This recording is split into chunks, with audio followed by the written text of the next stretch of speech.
What's the next step here, Mike? Next step is the cheese. I want to melt over the burger as it's finishing cooking, you know? Is that is that a provolone there? Bigger rosy red cheeks, it's provolone. Nothing else I use. And a nice sweet thin slice of provolone cheese on my burger.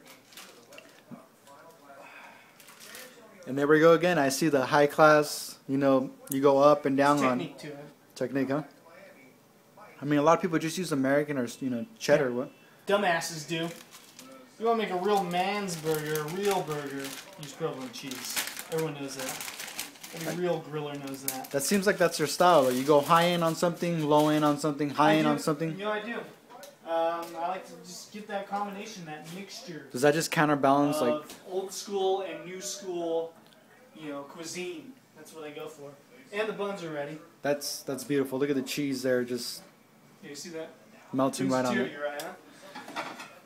You know what really impresses me here is that you put a lot of work and dedication into it. It's not like you're just having fun here.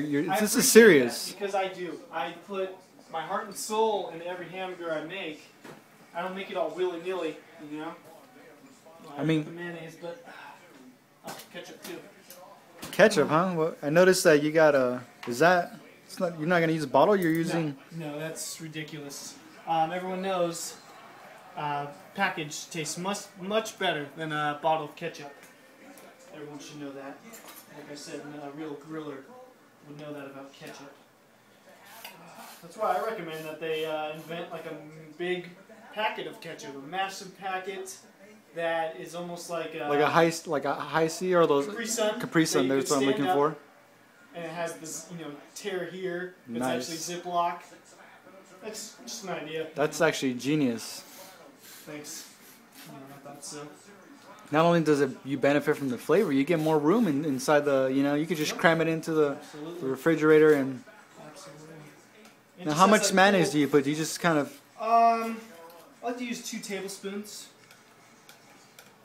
I really don't know what measurement that is, but that sounds about right. Yeah? I mean, look at that cheese just melted right over the patty there. Look at that. You really know how to put it down. Look at Pour that. it on there and, you know, set it. It melts right over the top. You know? It's really an art. It really is. That's what, you know, I think of it as. Can you, like, train somebody, or is this... You know, it's kind of inborn. I was kind of born with this gift, and, you know, I've tried to teach people, but, you know, I discovered that you're pretty much born with this skill, this talent.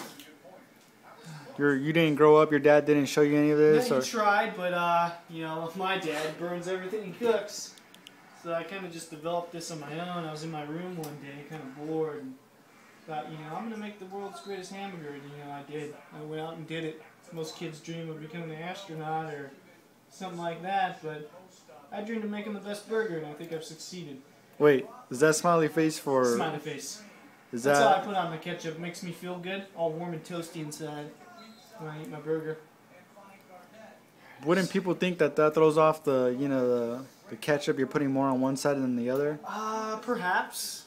But, you know, once you put the burger down, it pretty much just splats and just spreads out evenly. And it's kind of like telling the patty, hey, you know, we're about to go through a journey together, and Exactly. you know, be prepared. There's that union between the patty and the bun that you don't get any other way. You know? Right. And it starts off with the smiley face. What better way than that, right? Any kind of shout outs you want to give out to the foreman here? George Foreman Grill? Of course. George knows his burgers. He knows his appliances. The George Foreman Grill is absolutely the greatest grill on the face of the earth. Now, is it true? I've heard that you were kind of skeptical about it. When you first saw it, you were like, when what? I saw it, I was like, George, you know, you're full baloney, George. There's no way your device knocks out the fat and makes a delicious burger. Do we got a picture here of the fat, or what? Look at that. Fat drains right into the pan. All out of the burger, onto the pan. You're left with a lean, delicious burger. That's what you're left with. About to add sweet pickles right now. Sweet? Did you just say sweet pickles? Sweet pickles. Regular pickles gives it, more of a, tangy, sour taste. You don't want that on the burger. You want a sweet? You want a sweetness to it. Does that blend Almost like well it's a with treat. the Irish sea salt there? The Irish sea salt really brings out the flavors of the Kind of pickle. like when you mix champagne with oysters? Absolutely. Absolutely. Great point. Let me ask you this: going back to your old days, what kind of grill did you use? What did you what would you use out on the streets there? I had a Grillmaster 350. It was a real basic grill, but it's where I learned my original skills. That's how I toned my skills. Most people learn, on a great special grill. Not me. I just had the basic one. You know what amazes me is that your dad used that exact same grill, Yeah. and he constantly blamed the grill, saying that it was overcooking everything. Rule number one, as a griller and a cook, don't blame the grill. It's not the grill's fault. It's your fault.